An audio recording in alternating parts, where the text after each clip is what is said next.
Hechos capítulo 9. El mes pasado, el primer domingo del mes pasado, vimos Hechos capítulo 9 del versículo 1 al versículo 20. Si han seguido la serie, cada primer domingo del mes, recuerden, Santa Cena, estamos predicando todavía el libro de los Hechos. Pero Hechos capítulo 9, si tienen ahí su Biblia, habla de la conversión de un gran de la Biblia, ¿cierto? Un gran hombre de la Biblia, que es el apóstol Pablo, también llamado Saulo de Tarso, y vimos cómo el mismo Jesucristo, pero no el Cristo histórico, el que anduvo nada más aquí antes de morir, sino se le apareció el Cristo resucitado, el Cristo vivo, el Cristo que en este momento existe allá a la diestra del Padre, y fue convertido al Evangelio. Los últimos versículos, versículo 19 y versículo 20 dice: y habiendo tomado alimento, recobró fuerzas, porque recuerdan que estuvo unos días sin comer y estuvo ciego. Y estuvo Saulo por algunos días con los discípulos que estaban en Damasco. Versículo 20 en adelante dice: enseguida predicaba a Cristo en las sinagogas, diciendo que este era el Hijo de Dios. Y todos los que le oían estaban atónitos y decían: ¿no es este el que asolaba en Jerusalén a los que invocaban este nombre? Y a eso vino acá, para llevarlos presos ante los principales sacerdotes. Pero Saulo mucho más se esforzaba y confundía a los judíos que moraban en Damasco, demostrando que Jesús era el Mesías o el Cristo. Pasados muchos días, los judíos resolvieron en consejo matarle.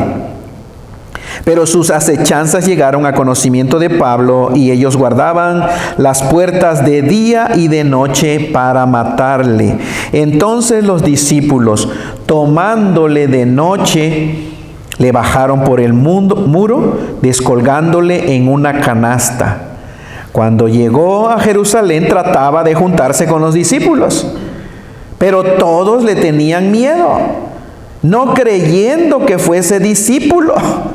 Entonces Bernabé, tomándole, lo trajo a los apóstoles y les contó cómo Saulo había visto en el camino al Señor, el cual le había hablado, y cómo en Damasco había hablado valerosamente en el nombre de Jesús, y estaba con ellos en Jerusalén, y entraba y salía, y hablaba denodadamente en el nombre del Señor, y disputaba con los gentiles, es decir, con los judíos, con los griegos, pero estos procuraban matarle. Cuando supieron esto, los hermanos le llevaron hasta Cesarea y le enviaron a Tarso. Versículo 31, entonces, o en aquel tiempo, o en ese tiempo, las iglesias tenían paz por toda Judea, Galilea y Samaria, y eran edificadas, andando en el temor del Señor, y se acrecentaban fortalecidas por el Espíritu Santo.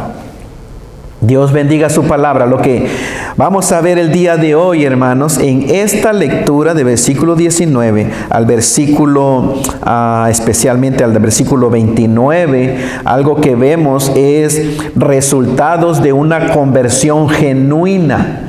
Si ya conocimos quién era este hombre llamado Saulo, vean lo que aprendemos el día de hoy. Resultados de una persona que realmente se convierte al Evangelio. Lo que sucede, qué características, qué cosas esperamos nosotros ver, qué cosas se supone que te esperes tú ver en tu propia vida después de haberte convertido al Evangelio. Y algo que vemos aquí, lo voy a decir y después vamos a desarrollarlo, hermanos, pero algo que vemos aquí es, miren, de acuerdo a la experiencia del apóstol Pablo, resultados de una conversión genuina es quedarse o congregarse con los discípulos de Jesucristo. Quedarse, eso lo vemos en el versículo 19. Y estuvo Saulo por algunos días con los discípulos que estaban en Damasco. Esa es una señal de una conversión genuina. Predicar a Jesucristo. Predicar que Jesucristo es en verdad el Hijo de Dios. Esto lo vemos aquí, versículo 20. Enseguida predicaba a Cristo en la sinagoga, diciendo que este en verdad era el Hijo de Dios. ¿Qué otra cosa? ¿Qué otro resultado de una conversión genuina? Cambio de vida que impacta, que impresiona a los demás que lo conocen, que conocen a esa persona que se convirtió al Evangelio. Es decir, algo que vemos es un cambio radical de comportamiento de la persona que se arrepintió, que impacta. Aquí pues se quedaban todos, hermanos, admirados. Versículo 21, todos los que le oían estaban atónitos. O sea, no podían creer, bueno, ¿y qué le pasó? O sea, vean el cambio de vida que se vio. No más acciones injustas de un regenerado por el Espíritu, de un verdadero cristiano, sino ahora busca todo lo que es justo. Otra característica, otra señal, hermanos, no se desanima, sino que se esfuerza para demostrar que Jesús es el enviado de Dios, el Cristo o el enviado de Dios. Eso lo vemos aquí, pero él más se esforzaba. Vean, dice el versículo, hermanos, versículo 22, pero Saulo mucho más se esforzaba. Es señal de un convertido. Trata o busca juntarse con otros cristianos. También es lo que vemos aquí, hermanos. Versículo 26. Cuando llegó a Jerusalén, trataba de juntarse con otros cristianos. Señal de una conversión genuina. Habla decididamente, es decir, esforzadamente o denodadamente en el nombre de Jesucristo. Razona, hermanos, con los demás para predicar el Evangelio. Razona, discute, argumenta, analiza, examina. Señal de un convertido. Y por último, es aborrecido por otra gente que no cree en Cristo Jesús. Por los que no creen. A tal punto que lo querían matar. Entonces eso es lo que vemos, pero vean el versículo 19. Cada vez, hermanos, el versículo, ustedes léanlo en la Escritura y ahí voy a estar hablando del versículo 19. ¿Por qué o para qué se quedó Pablo unos días con los discípulos que estaban en Damasco? Versículo 19. ¿Por qué piensan? ¿Por qué se quedó? ¿Para qué se quedó con esos discípulos? Obviamente, en primer lugar, se quedó en la voluntad de Dios. Era la voluntad del Señor que se quedaran ahí, ¿cierto? En ese lugar. Podemos especular, hermanos, que fue para que los discípulos le instruyeran más con respecto al Evangelio de Jesucristo. Con seguridad ellos le explicaron, los discípulos, los demás discípulos a Pablo, que ya eran cristianos mucho antes que él, ¿cierto? Con seguridad le siguieron explicando, le enseñaron a Pablo todo lo que ellos personalmente habían escuchado de Jesucristo.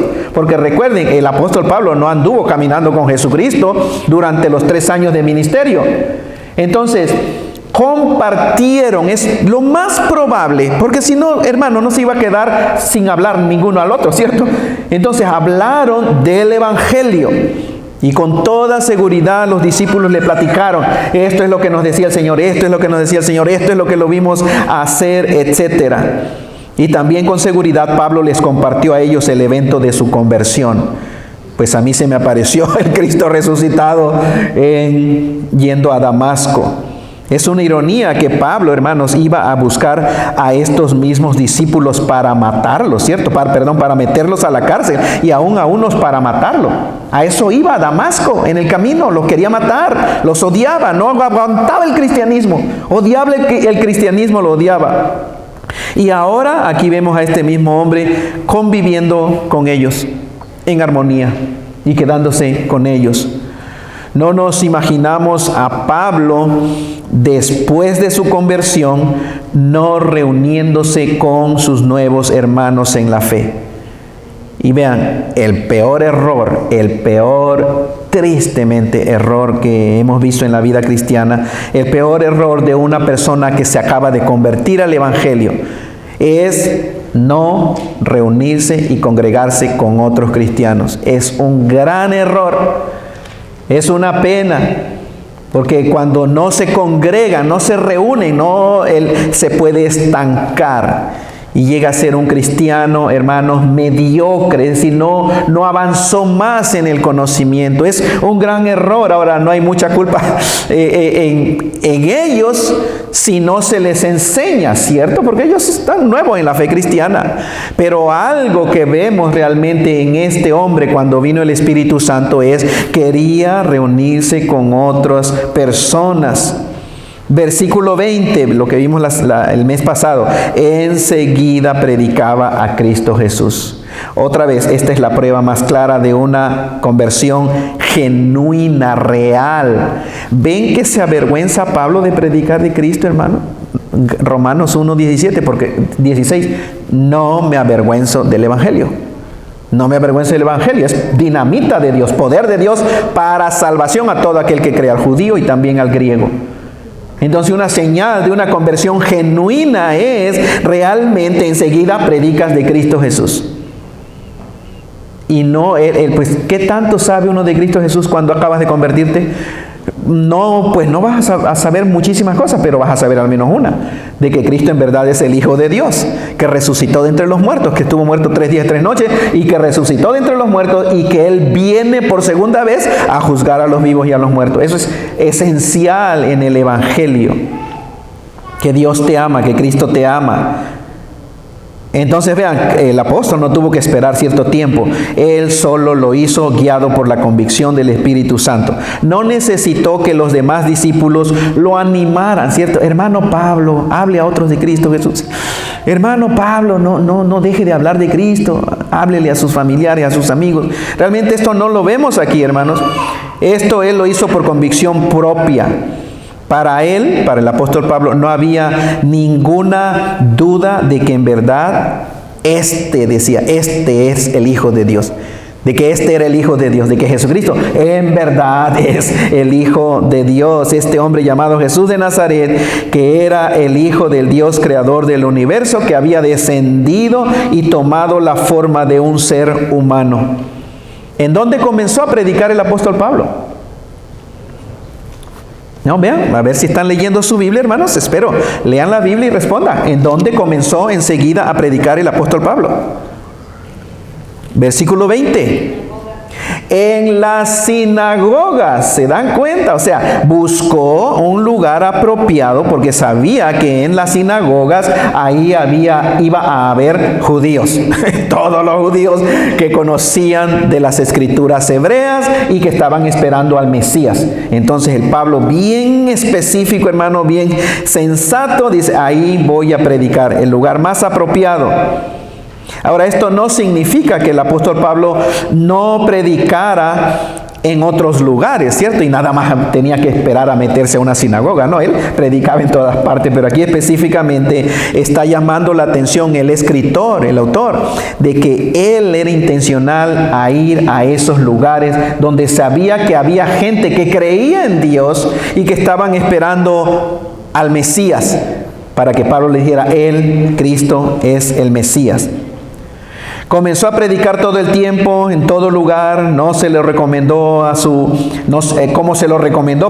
hijo espiritual. Vean, segunda de Timoteo, hermanos, el capítulo 4, segunda de Timoteo, capítulo 4, versículo 1, miren cómo se lo encareció ya el apóstol Pablo a su hijo espiritual Timoteo. Te encarezco delante de Dios y del Señor Jesucristo, que va a juzgar a los vivos y a los muertos en su manifestación y en su reino, que prediques la palabra, que instes a tiempo y fuera de tiempo, redarguye, reprende, exhorta con toda paciencia y doctrina, porque vendrá tiempo cuando no sufrirán la sana doctrina, sino que teniendo comezón de oír, se amontonarán maestros conforme a sus propias concupiscencias y apartarán de la verdad el oído y se volverán a las fábulas. Pero tú sé sobrio en todo, soporta las aflicciones, haz obra de evangelista, cumple tu ministerio.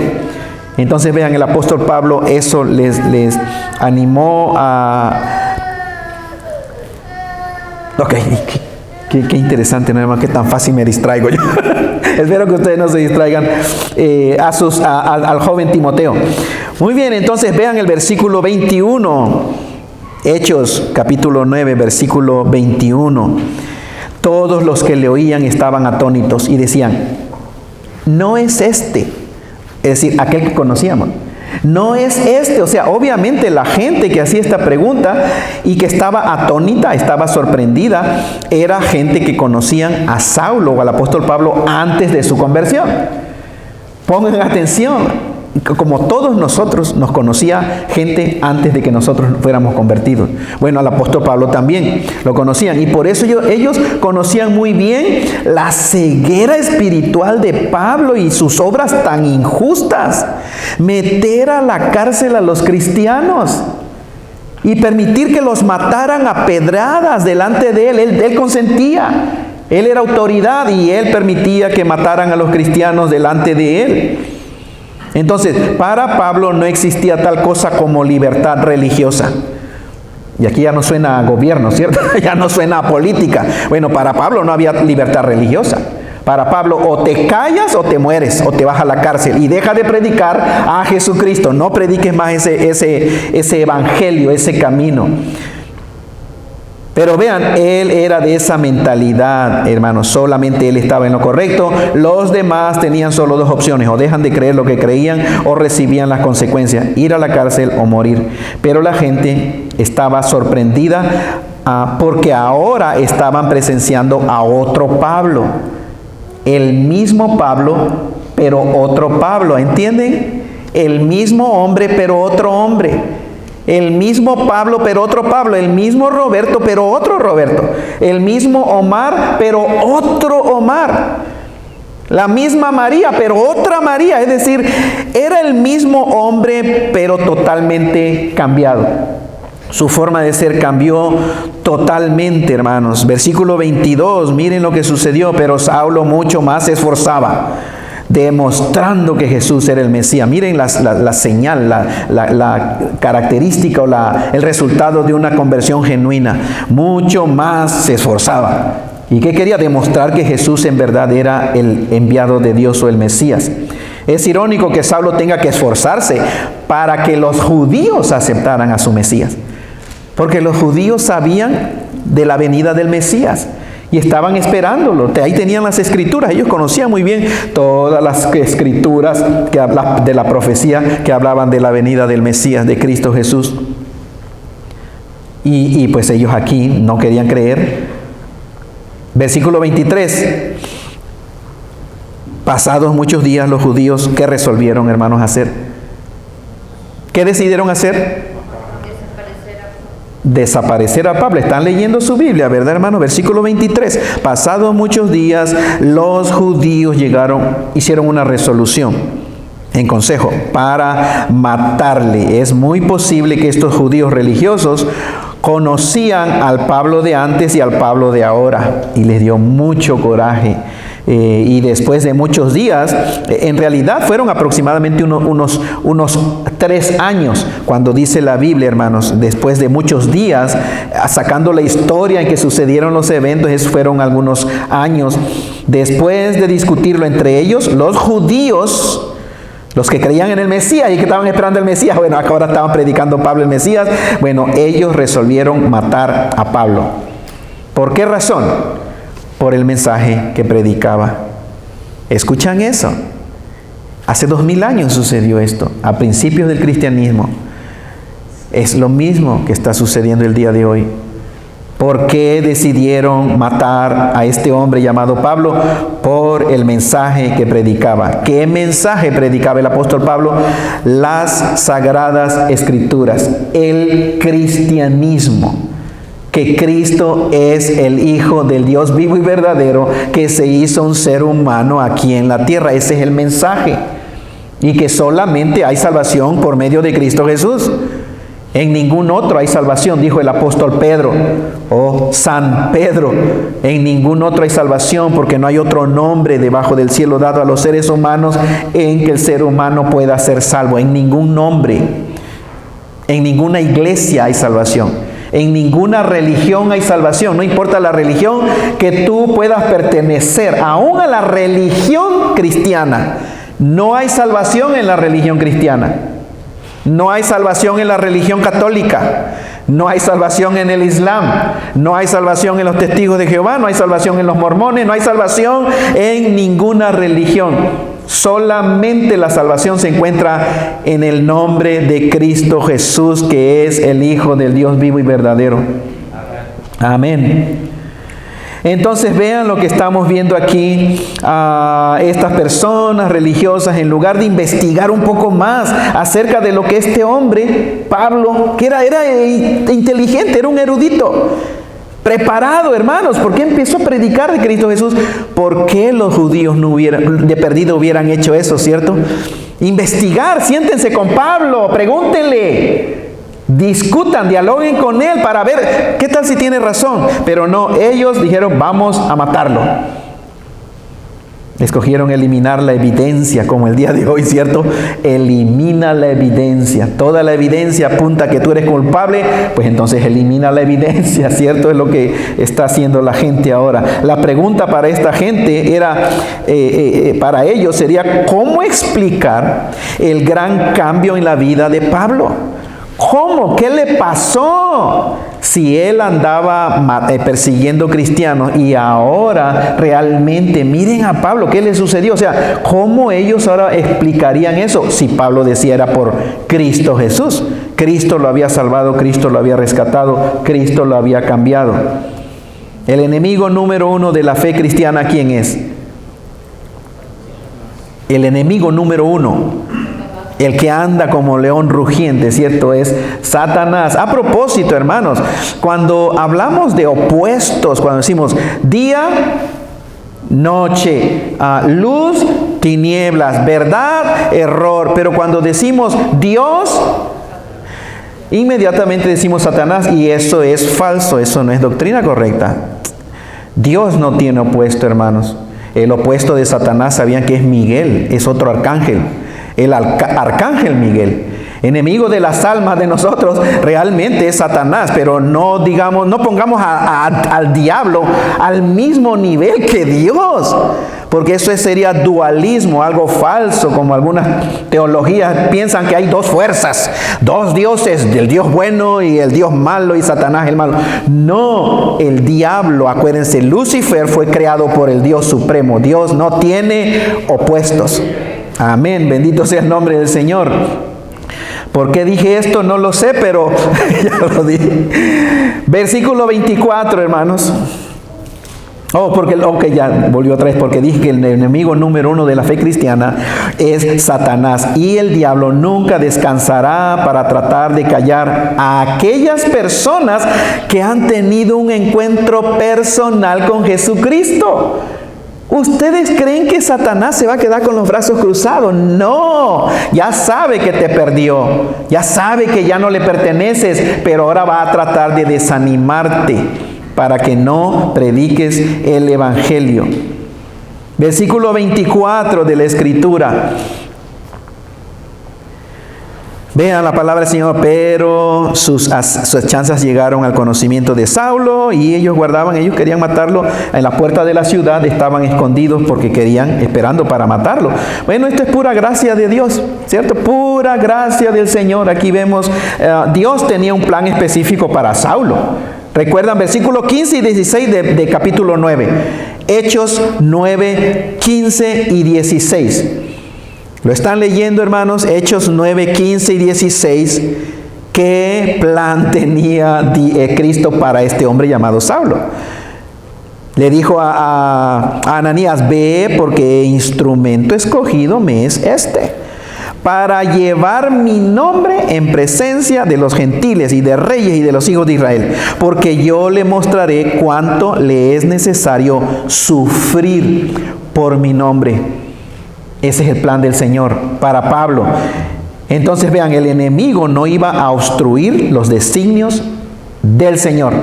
Dios ya sabía lo que tenía, Cristo Jesús, lo voy a usar. Entonces aquí estaban escondidos esperando para matarlo. Bueno, hermanos, miren la gracia del Señor. Al igual que Jesucristo, el enemigo deseaba que Cristo muriera antes, al igual que cuando sucedió con Jesucristo, ¿cierto? El enemigo, Satanás, deseaba que Jesucristo muriera antes de tiempo. ¿Recuerdan en los evangelios cuando dice que querían matarlo y que Cristo pues se escapaba, se salía y decía, porque aún no había llegado su hora? Igual lo mismo, bueno, aquí Pablo, Cristo tiene un plan, y ¿qué esperaba Dios que Pablo hiciera? Simplemente que usara su sentido común. Vamos a lo que estamos viendo aquí, hermanos.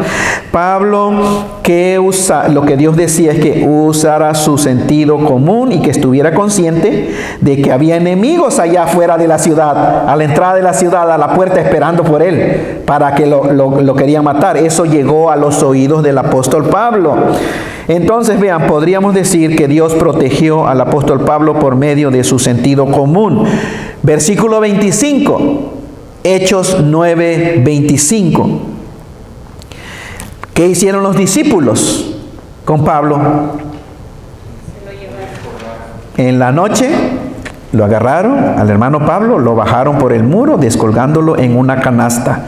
¿Es esto falta de fe de Pablo? Es decir, Pablo tenía miedo a morir. ¿Alguien puede decir eso, hermano? Pablo tiene falta de fe, porque si tuviera fe, él no iba a andar huyendo de nadie. No, para nada, hermanos. Ese es un razonamiento equivocado. Dios está aquí protegiendo a su siervo usando el sentido común de su siervo y usando las circunstancias. Esa fue la manera en que Dios protege aquí a su siervo. Obviamente, vean, tanto los discípulos como el mismo apóstol Pablo eran personas con el Espíritu Santo de Dios, eran regenerados. Los dos tenían el Espíritu Santo.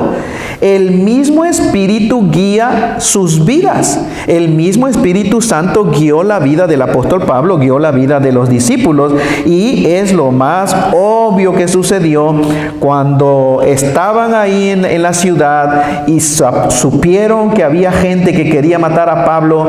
Los discípulos con el apóstol Pablo hablaron de esa situación, ¿cierto? Hermanos, obviamente, bueno, hermano Pablo, te quieren matar, hay una gente allá afuera. Entonces, Dios usó, ellos segurito que hablaron de la situación, oraron al Señor y tomaron acción. Hablar, discutir de la situación, esta es nuestra realidad. Número 2, orar al Señor. Número 3, tomar acción. Y el uso de las canastas, hermanos, aparentemente no era algo que inventaron aquí, ¿entienden? Eso era algo muy, muy común. Lo he dicho, en el 19 Dios me permitió a mí y a mi esposa ir a Grecia, hermanos, a los viajes del apóstol Pablo. Y adivinen qué, en uno de esos monasterios de Grecia vimos una de las canastas. Había un monasterio en una roca hasta arriba y nadie podía entrar ahí de otra manera. ¿Saben cómo? En una canasta. Y entonces ahí vimos cómo estaban bajando esa canasta y la gente se subía allá arriba. Entonces, cuando usaron esto los apóstoles, los discípulos, no quiere decir que era algo nuevo. Era algo conocido, pero lo usaron, hermanos, para que Dios usó eso de esa manera, para que el apóstol Pablo se siguiera viviendo. Versículo 26. Cuando llegó a Jerusalén, ¿qué cosa hacía, hermanos, el apóstol Pablo? A ver, díganlo, hermanos, díganlo, participen. Yo sé que siempre hablo yo, pero ¿qué dice la Biblia? Cuando llegó a Jerusalén, miren lo que hizo un verdadero convertido, un verdadero regenerado. Dice, trataba de juntarse con los discípulos. Una vez más, el Espíritu Santo impulsa a los nuevos convertidos a buscar otros cristianos y a reunirse con ellos. Pablo trataba de juntarse con los discípulos, pero había un problema. El problema era que los otros cristianos, hermanos, no querían creer que Pablo en verdad fuera un cristiano, porque lo conocían ahora, ¿verdad? Esto es, hermano, no es necesariamente malo y decir, uy, qué tontos, o cómo puede ser. No, hermanos, porque ellos conocían muy bien al Pablo de antes. ¿Cierto? Y el Pablo de antes los quería arrestar y meterlos a la cárcel y tal vez matarlos. O sea, era algo natural. O sea, tenían un poquito de precaución. La realidad, esto sucede exactamente el día de hoy en países comunistas. Estamos recibiendo aquí en Estados Unidos reportes, informes así, hermanos, con mucho cuidado en los países comunistas donde no creen en Dios. China es comunista, no creen en Dios el gobierno. Corea del Norte, hermanos, no creen en Dios. Rusia y otros países donde rechazan al Dios de la Biblia. Y los cristianos están tratando de evangelizar. Pero ¿saben lo que ha sucedido? Que gente del gobierno pretenden, hermanos, querer saber de Cristo. Y pretenden ser cristianos. Y los han traicionado. Ellos son los que hablan al gobierno. ¿Pueden imaginarse el cuidado que deben de tener estos nuestros hermanos? Porque por la emoción de hablarle de Cristo, ¿ustedes creen que ellos a la primera que encuentran a uno, ¡pum!, somos cristianos y nos reunimos en la casa de la hermana Domitila? No, primero tratan de ver que no vaya a ser un espía, un undercover, un espía que viene aquí nada más. Tienen que tener mucho cuidado. Entonces, vean, me recuerda esto sucedió hace más o menos 2000 años. Los cristianos, aquí Pablo trataba de juntarse, dice, pero todos le tenían miedo. No creyeron, no creyendo que fuese un discípulo. Versículo 27. Pero, vean, gracia de Dios, un discípulo pudo testificar a favor de la genuinidad de la conversión de este hombre, Pablo Saulo de Tarso. ¿Y quién fue el que habló? Bernabé. Versículo 27, Bernabé tomándole, lo trajo a los apóstoles y les contó cómo Saulo había visto en el camino a Jesucristo, al Cristo resucitado, al que estos discípulos habían visto también. Dice al Señor, el cual le había hablado. Cristo le habló a Pablo, y cómo en Damasco había hablado valerosamente en el nombre de Jesucristo. Entonces vean lo que vemos, qué cosa, una característica, una señal clara, obvia, un resultado de una genuina conversión. Este hombre llamado Pablo, hermano, sigue hablando de Jesucristo, habla valerosamente en el nombre de Jesucristo. Versículo 28, y estaba con ellos en Jerusalén, y entraba y salía, es decir, y pasó el tiempo. O sea, siguió viviendo, pasó el tiempo. Pablo continuaba creciendo en la gracia y el conocimiento de Jesucristo. ¿Cómo crecía Pablo en la gracia y el conocimiento de Jesucristo? Hermanos, al menos yo creo que de dos maneras. Número uno, por lo que le platicaban los otros discípulos que anduvieron con Jesucristo. Pero número dos, es claramente que la doctrina del Evangelio de la gracia de Dios se la reveló directamente Jesucristo al apóstol Pablo. Y por eso es que vemos tantas cartas de doctrina que él escribió. Porque esta es la revelación de la doctrina de la gracia del Dios en Cristo Jesús. Se la reveló directamente a este hombre llamado Pablo. Versículo 29, y hablando